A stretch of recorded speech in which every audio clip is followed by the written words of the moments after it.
Hello, my name is Julian Raxworthy, and today I'm going to give a lecture um, about collage. And it's a strange topic to talk about collage, really, because these days collage is everywhere. I mean, we work in a world where we don't even know whether, when we look at a news report, whether or not a person is really there, and that's because of an act of collage, because it's the bringing together of two things um, in a way that brings them together where they develop particular relationships with each other. And those relationships have become, what I would say highly transparent, which in a sense, or opaque, depending on which way you look at it, in the sense that we now don't even really know what the real and the simulated is, where something pasted or brought from one context into another. We can't always tell the difference. But collage hasn't always been that. Collage has actually been something different to that. And so I've always found it very useful, and I'll explain why over a few examples. And so the presentation is really divided into three sections. One section is about collage in relationship to architecture and landscape architecture, and sort of in a historical sense. And during that, I'll look at sort of important people who incorporated collage into their work. And I'll move into, starting at the sort of modern period, I'll move into sort of postmodernism, when I think collage really became very important, because it was sort of part of the focus on representation during that time. Prior to this, during modernism, really ideas about technique were not even really considered, because it was just assumed that this was the way that we represented something. Representation was entirely in pursuit of this outcome.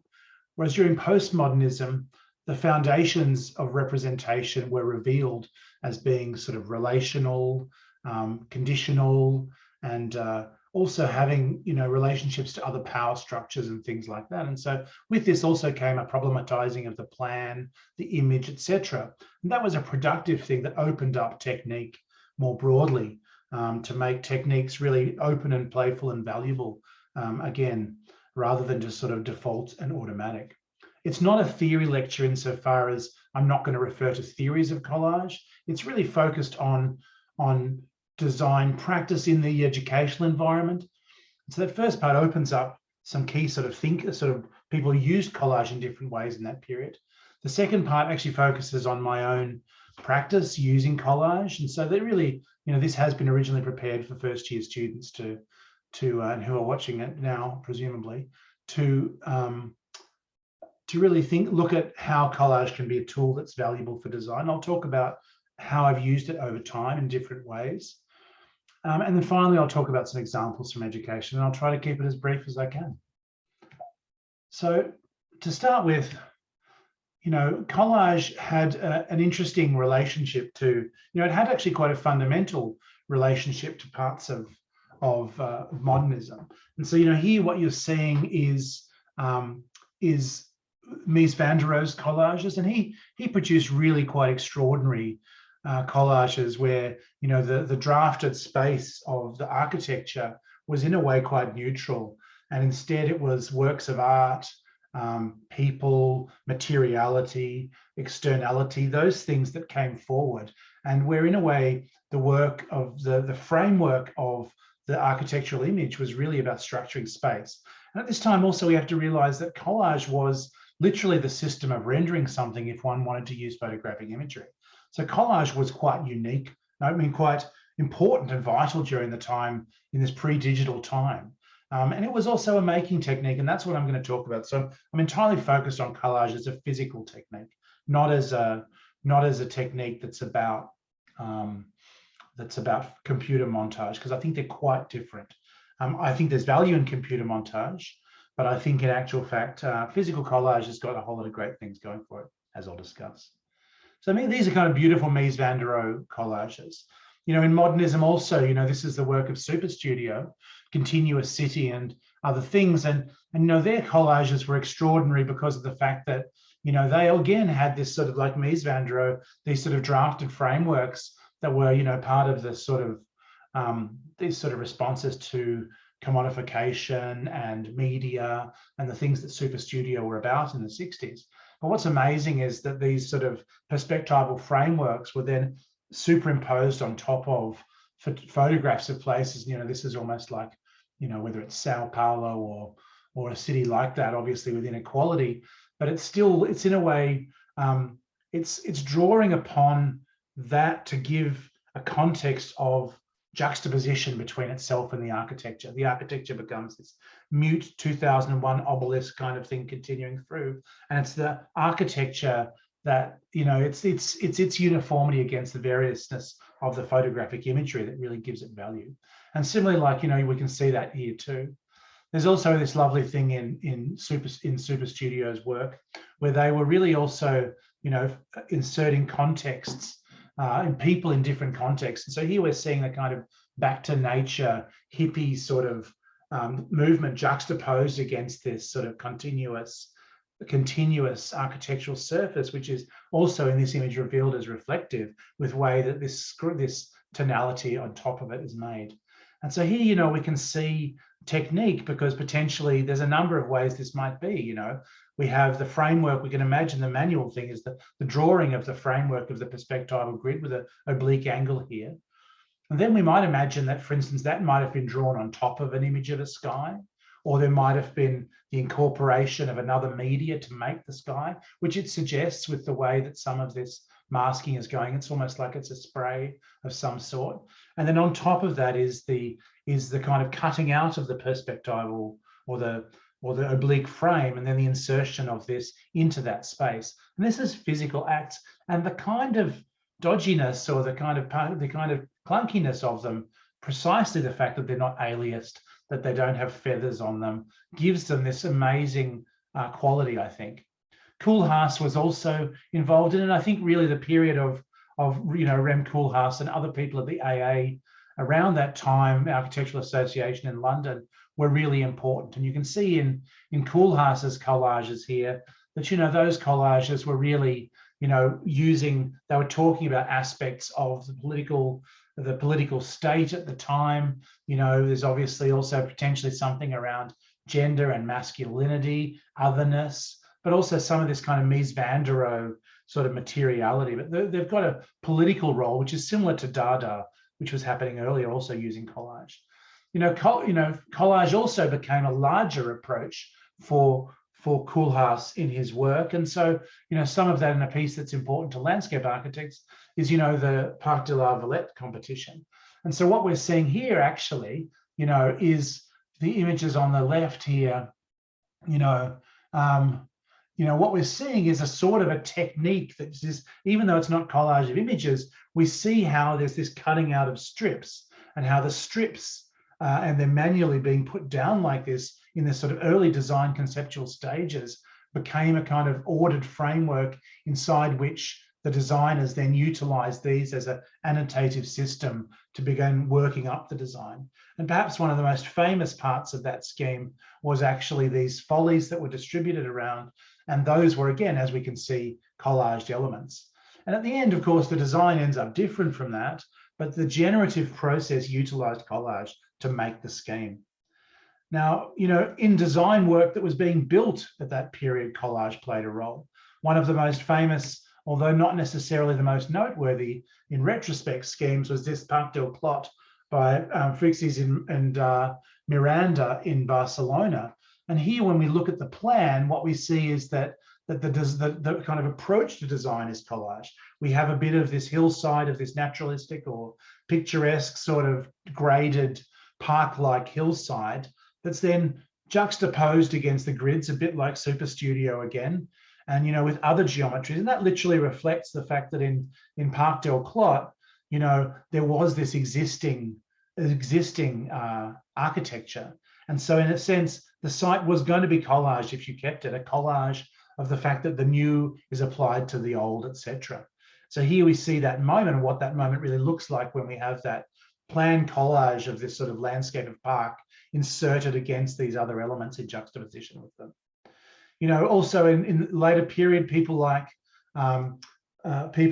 Martha Schwartz and Ken Smith were also using collage. And so here we see, the sort of landscape concept diagram for Yorkville Park in Toronto. We can see that there's a framework of these sort of strips set up, but in a way on top of that to develop the design, this collage was pasted on top of that to sort of begin sequencing the kind of vibe of the spaces.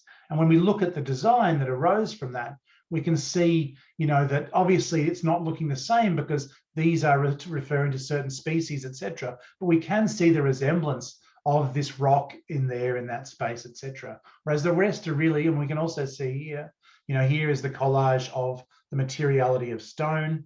And then here we see that that's sort of been simplified and worked through, but that materiality is continued.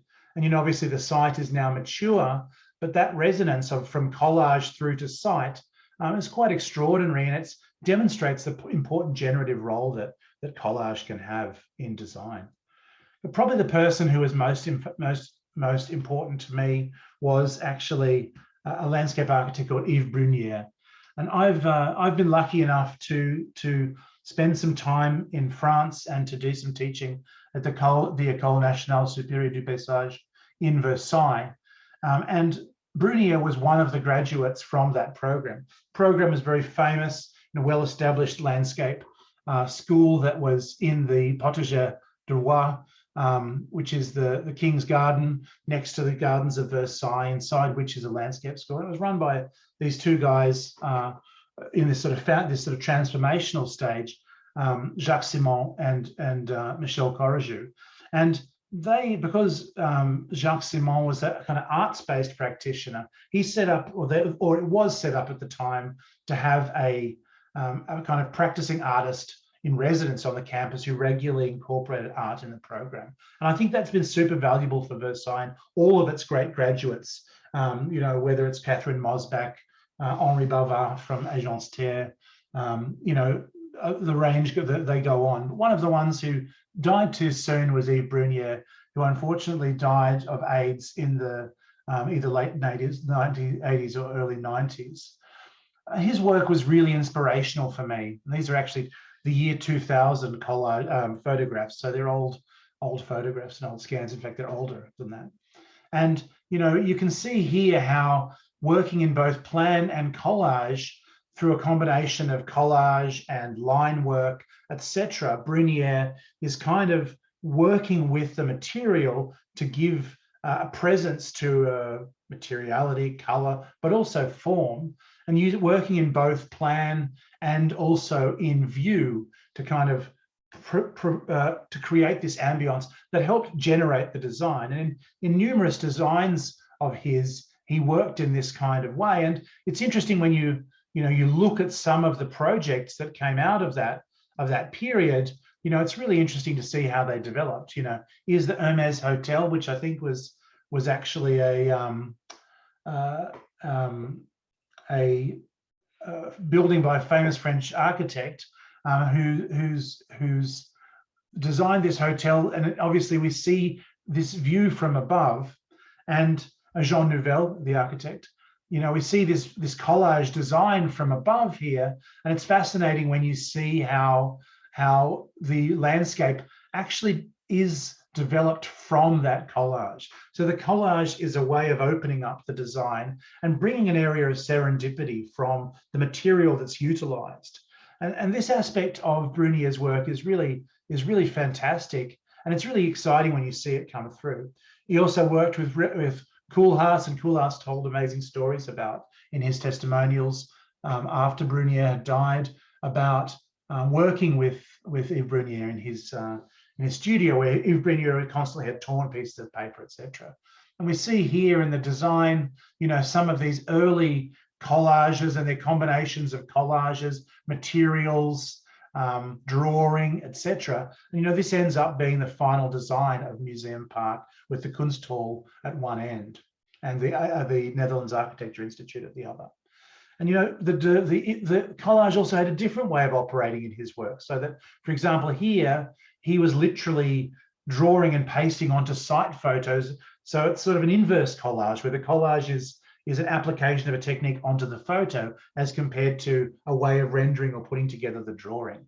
But when you see these moments in the garden where there's this sort of classic postmodernist sort of materiality, there's almost like a kind of pasted down, tacked down sense of these pieces of material tile in this sort of seating area. You know, in the planting of the project, the way it worked, particularly the collage was really present. And so Brunier was really influential for me, and I've used collage a lot in my practice, and I continue to. And sometimes I'm made to feel very self-conscious about it, but it's been a really useful technique. Before I used collage, it's interesting to look at how collage worked at a certain point of time between the intersection between the digital and the manual. This is a competition entry that Aspect Studios entered when I was design manager there with Alan Lovell Architects for an extension to the Heidi Art Museum in Melbourne. And I think it was in the late 90s. It was with a great group of students working. And so this collage, I can honestly say this collage was not done by my hand. This collage was done by students working in the office at the time. And what's really interesting though is that Kirsten Bauer and myself, who were sort of leading this process, we were really interested in the idea of inserting into the existing site. And so when you look at this, what you really need to realize is that this is actually a long piece of paper, and it's a CAD drawing with the craziest section you've ever seen. And you can see here how the section comes around here and ducks around to give you a sense of the whole thing. And then this was like sticky back on the photocopier, stuck onto the, I think onto the back of this drawing, or the front of this drawing. And so in a way, it's like treating the site as extractive. And across the landscape, we really tried to focus in working in these collages with picking up these moments and using this long section to tell the story from the front gate right down to the river, and juxtaposing pieces of existing landscape site photography and materiality into this landscape. And you can see when you see the bison there, you know, they were like the ducks you see in collage for us was always hiding an image of something, the same as it is now. And so, you know, as you move across the section, you can start to see how how we're working with grading and trying to show grading. In the background, we're showing this the sort of tree profile. It's really about how we were trying to shape this slope and use a series of walls to really open up into that landscape. And you can see that sort of process of kinking and moving the building masses around topography, etc., to move us in there. And here we were really using collage as either people or as materiality, and to give a kind of a sense. And it was always black and white, by the way. It's not been done that way. And so it was about this idea of the intimate, the expansive, a kind of compression as you enter and opening up as you leave. It was a lovely, it's a lovely scheme, and one of the schemes that I'm most proud of because of the fact that it was a really wonderful collaboration from the whole team. George Wright, Sally Prideaux, Kirsten, Bauer, and myself, together with Alan Lovell. It was a really great project. With a series of diagrams that explain it. Didn't win, but still we had a good time. And so what I've sort of worked with since is I've used collage since then in a number of ways. And so the main way I use it, and it's a really weird thing, and we'll go back to it in a second, is that there's a thing about drawing landscape, because landscape has presence. It's already there. And so when you draw it in design, and so typically when I was drawing it, one works in a compositional space that treats the site like one's putting lines across something that's not really there. For me, collage is a way of starting with something that's laden. When you choose a piece of material, you're choosing it to be really have certain qualities. Now, it's also serendipitous. So it's about, for me, it was always about junk mail. Whatever junk mail, I had to do a piece of work, whatever junk mail, I'd go out and get it, and I'd start splicing and cutting pages out of the junk mail. And that's how I would end up with this thing. So here I'm just using it by saying, well, here's a tree that's at whatever the scale of this is, 1 to 100 or something, or 1,000 perhaps, and here is another real tree off that scale. So when I'm collaging and doing my planting design, I can start to really understand what scale things really are. Whereas at other places, it's much more about materiality and giving a sense of something else. Now, these are planting regimes. And so I've tended to use collage a lot as my first act, to be able to work with something that's sort of laden, to then work back into drawing or back into the digital from that process. To start with something that's not just a circle, a line, but start with something that does have that resonance and that resistance to the page. And then I would combine it with drawing. But other times I've used it for really pragmatic things. And so, for example, here are these schemes I should both add with Donovan Hill Architects, who are now part of BVN. And so, both those projects were done whilst I was principal landscape architect for them. And this project here was an exciting project that sadly, like a number of my projects in my life, didn't end up anywhere. But, this was like, how do we actually deal with doing a housing subdivision? And it was sort of, one approach to it is to kind of start off with a grid, but instead what I did was to try to sort of analyze and understand the site according to setting up these different sort of character zones, which were a combination of topography. So here I'm kind of marking the zone boundaries, and I'm showing the catchments in the site and really calibrating the design to those site catchments. And from that, I'm working to use the collage. I'd literally created the rough amount of lots that we needed to have as a grid of the lots, that the size that they were.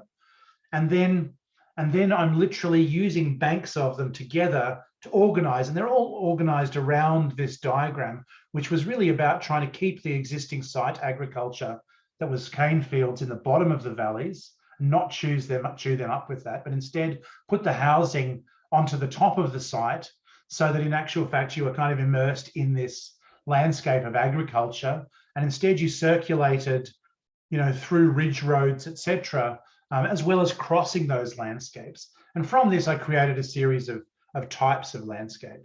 And part of the rationale was we had to demonstrate that we had to actually really keep the amount of lots that were required. So starting with the total amount meant that if I have another 5 left over, then they've got to go somewhere. Where are they going to go? It's starting with a constraint, which is a useful strategy.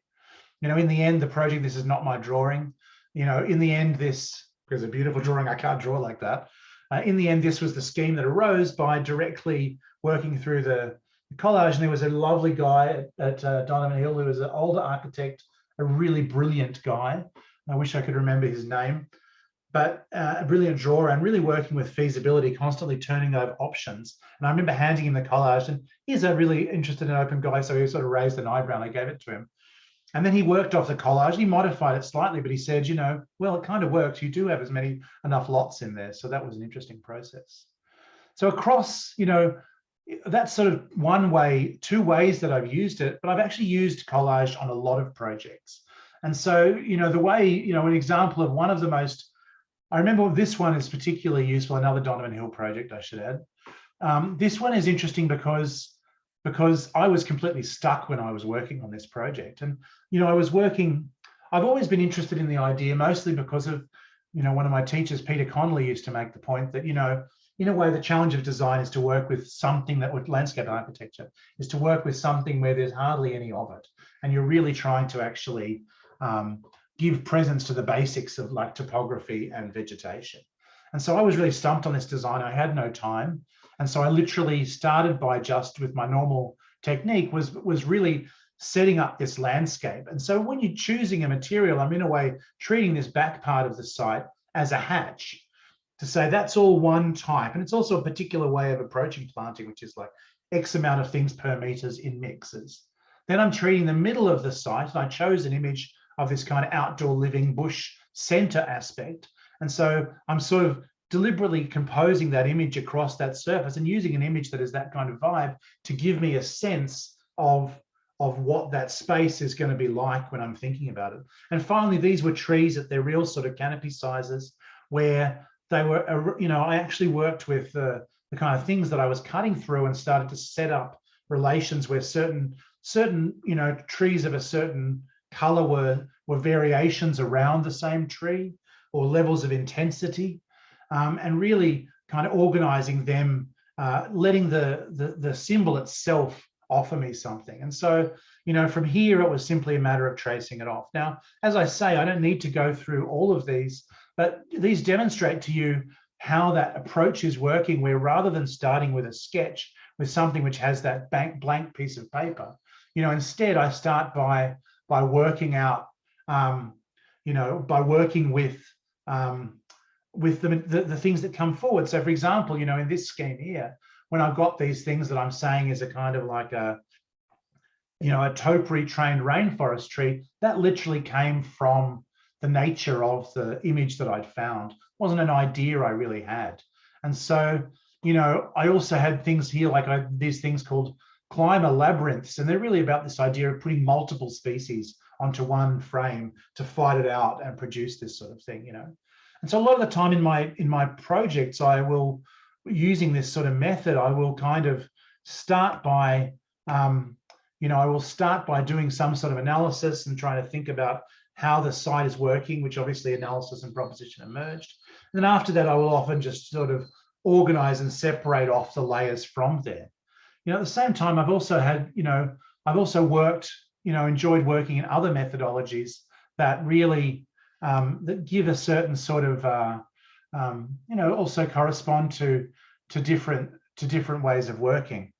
And I was going to describe an image that seems to have slid behind there about using collage in a really fast way to help generate some planting for a community project at a school, but I seem to have covered that with images. But I've also experimented with how collage can actually be something that we utilize in model and how it moves into a three-dimensional space. So in this instance, we had a contour, and this is one of my many projects with Kim Baber from Baber Architects, who's been one of my longtime favorite collaborators. And, staff in his office built this contour model. And I was really trying, again, because I'm always focused on trying to use, it's not that I'm just interested in planting design, I'm a fundamental believer in the power of planting as a space shaping thing. It's a unique thing we do. And so, in this situation, it's the same model again of using collage, but here we're utilizing wire to be able to kind of stratify and organize that, whereas previously I was peeling off layers. Now I'm actually utilizing materials to stratify and allow you to get under. Now, this is not a final presentation model. This is like a first concept design, and the plan originally came as a diagram from a site discussion between Kim and I, a master plan diagram, where in actual fact I then sort of worked on this planting by trying to sort of give vegetation the voice for that.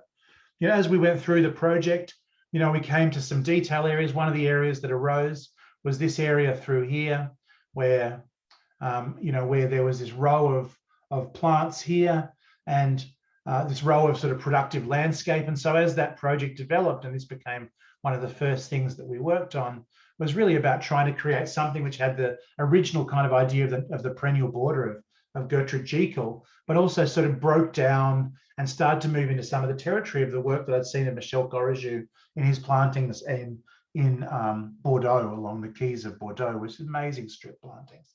I'm never afraid to look to precedent. And so here the canopy is sort of working within that, so that the understructure of the beds is doing one thing to create spaces, and then the overstructure is kind of integrated, but also overlapping and beyond, and breaking the boundaries of the geometry we've just created. As I worked through the scheme, I became really interested in ways that you could vary the planting to kind of create different sorts of spaces. And then sort of after I developed that first aspect, then sort of starting to break up this grid pattern, moving through different sorts of materialities, to kind of come up with this sort of this final sort of legend-driven design. And so, that sort of work I've done as I say, in numerous projects, and some of it is direct translation. This project in South Africa is direct translation, where I started with a kind of like a collage planting design, and then after that, I'm then sort of substituting the plants into the colors that come up with it. It's got some level of analysis to it, and then literally unpacking that planting design into the planting plan, And so, when we then come to site, we're really almost looking at the process of actually, the process of kind of trying to almost give some life to that sort of collage that we're developing. This is a great project with a fantastic architect called Heinrich Wolf, and project architect James Duplessis from BBN now, who's a great friend and collaborator of mine. And this is the watershed. The gardens, these are the gardens we worked on there. And, I probably am not closing the loop enough to the collage to see how the kind of collage worked in the end, how it came to it. But it's really about a process, a generative process. Sometimes that sort of collage process, another project I did at the same place, sometimes it just starts as a gesture. This was an indoor plant project also with Wolf Architects at W17, where we were looking at using, in the end, artificial vegetation to kind of put together that landscape. And so the same sort of system of setting up a kind of framework from the collage, and then working out how the collage happened. And when we were working on this sort of fake plants thing, Michael Brown, who was my collaborator with this, one of my ex-students, he was sort of brought these milk crates in to sort of talk about what the height was like. And then Heinrich and I and he in the meeting went, well, if it's about fakeness, why wouldn't we actually just use the milk crates themselves? And so the whole thing became about vegetation, but sort of plasticness. So we utilized almost like a collage process of model working with these to create these spaces and bays, unpacked in a similar process, to work out how to deploy it. And then we developed this idea of having this curtain that ran behind it. And as Michael was a graphic designer, and he worked with a photographic friend of ours, and set up these sort of plantings that were photographed from above that then became a curtain. And from this, we built these sort of plantings that where we used the artificiality, but the kind of blurring almost became, they almost disappear into that space. And we see here this sort of, it was a wellness area.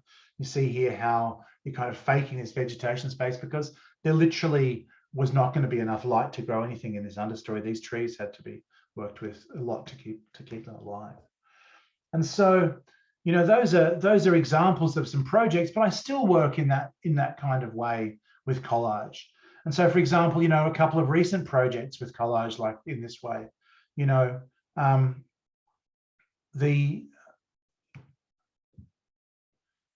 one of those projects is, in a way, sometimes things cross between analysis and proposition in design. That's a completely normal thing. And so when I can actually get into this to show this image here.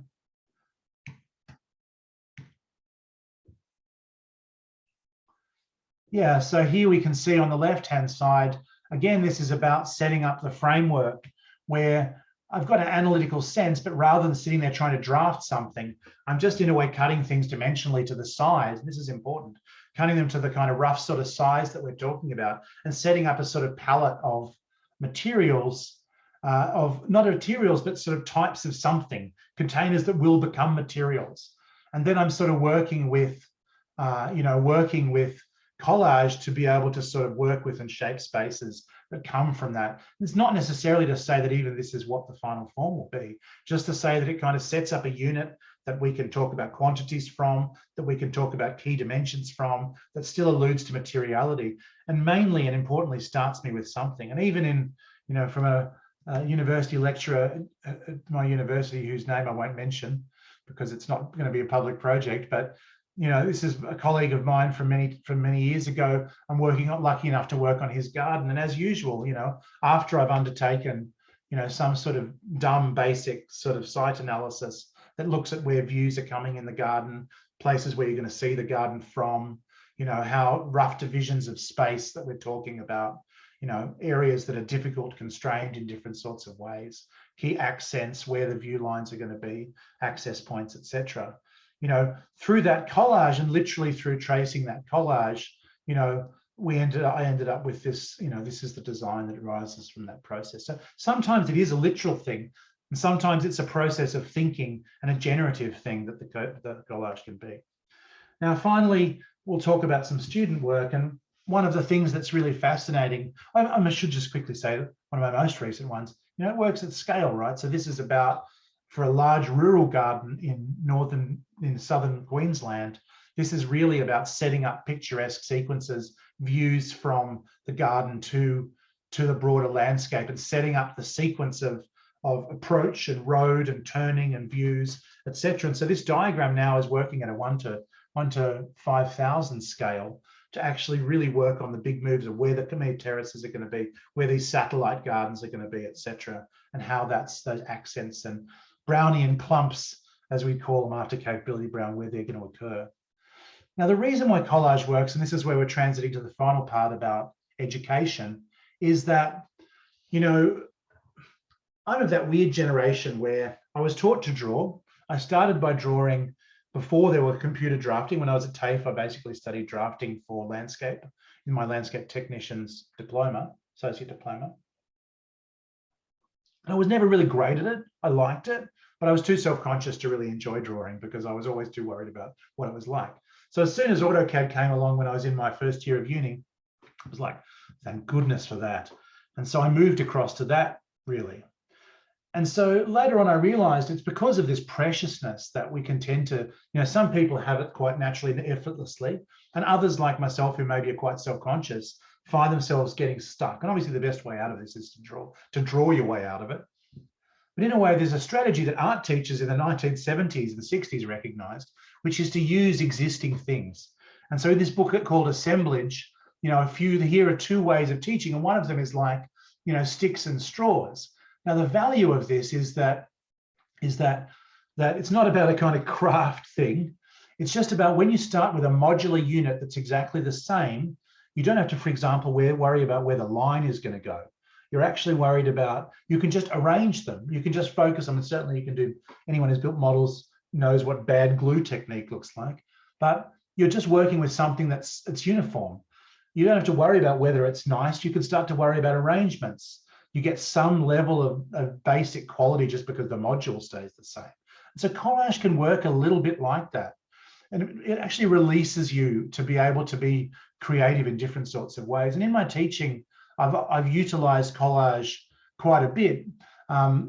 Sometimes I do it in that sense of the view. And here's a really lovely example of someone who's both working in the section, but also working with material in the view. And this is in studio at QUT.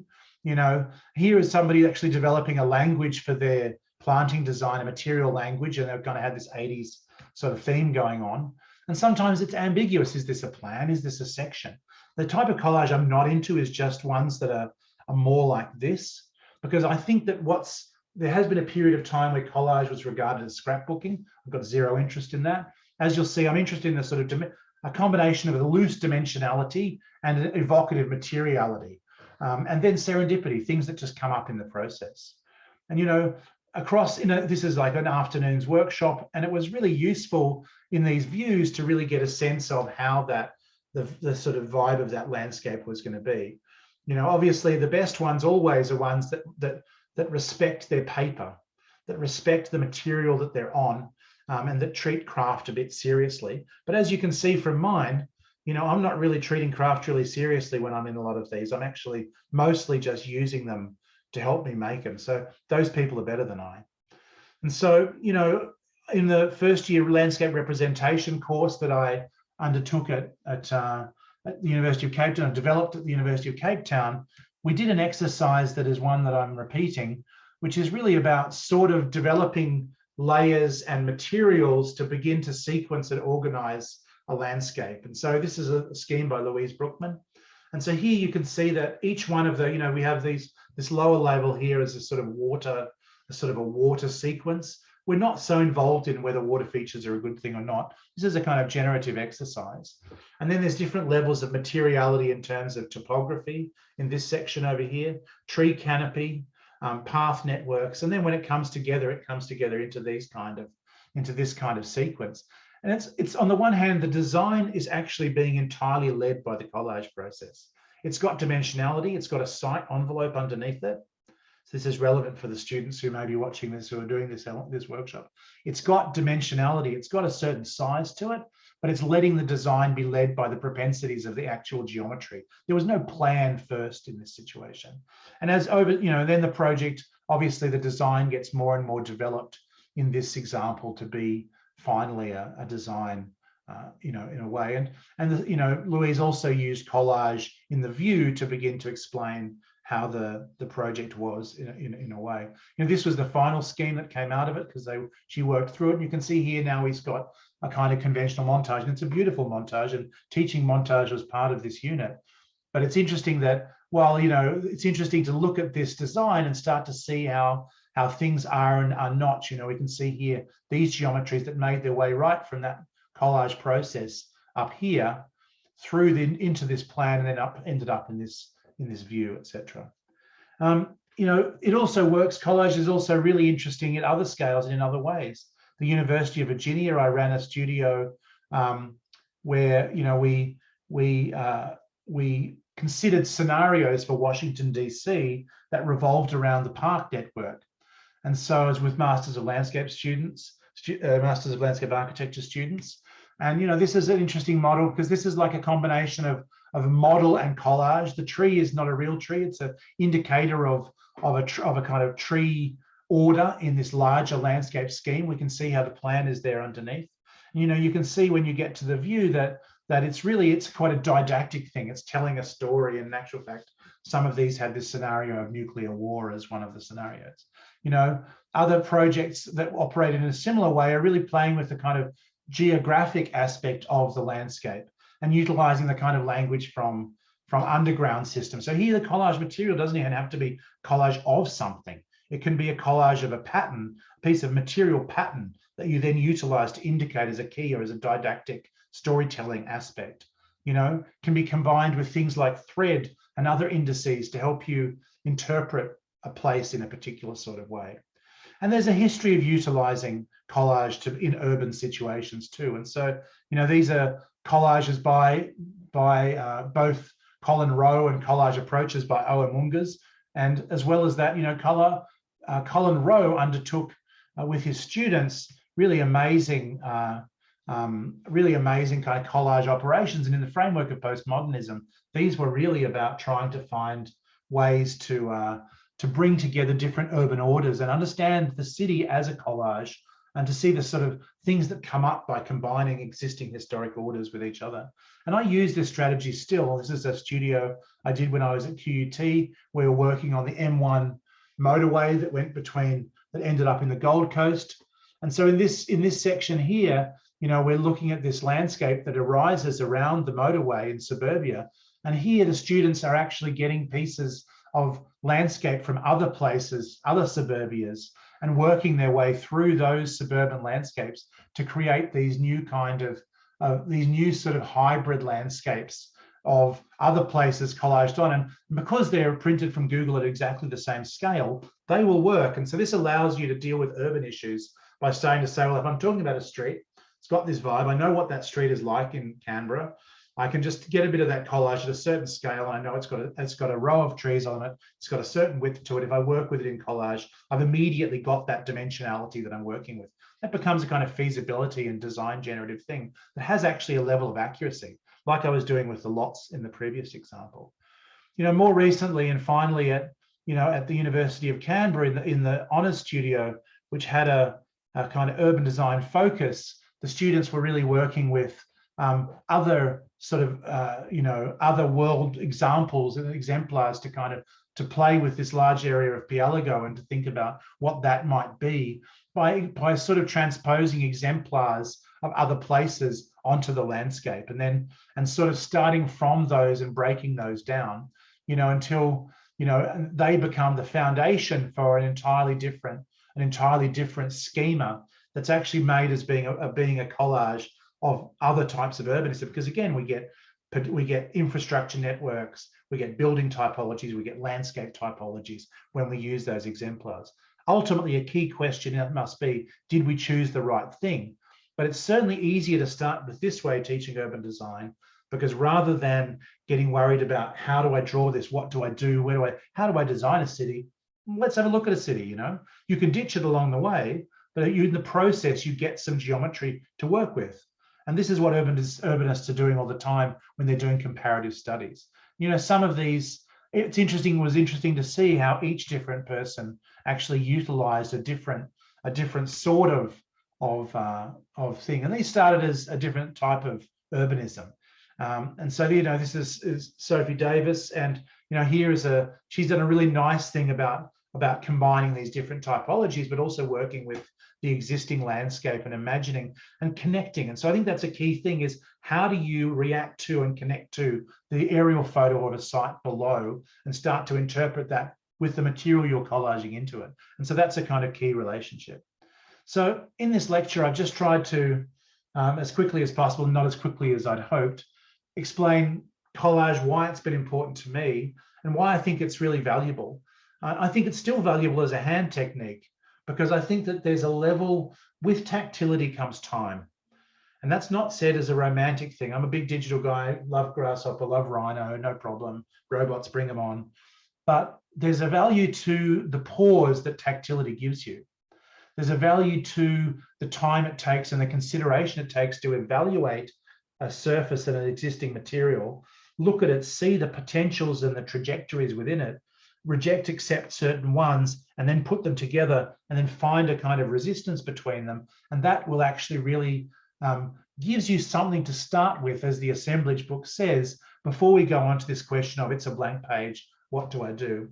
And so I think that collage is something which is definitely worth continuing with. And I think particularly for students like myself, who maybe were uncertain as drawers, or as people who are looking for a way to begin, I think collage offers really great things, but it also offers really great things in terms of the ability to utilize real dimensionality to come up with an outcome that still maintains a level of creativity.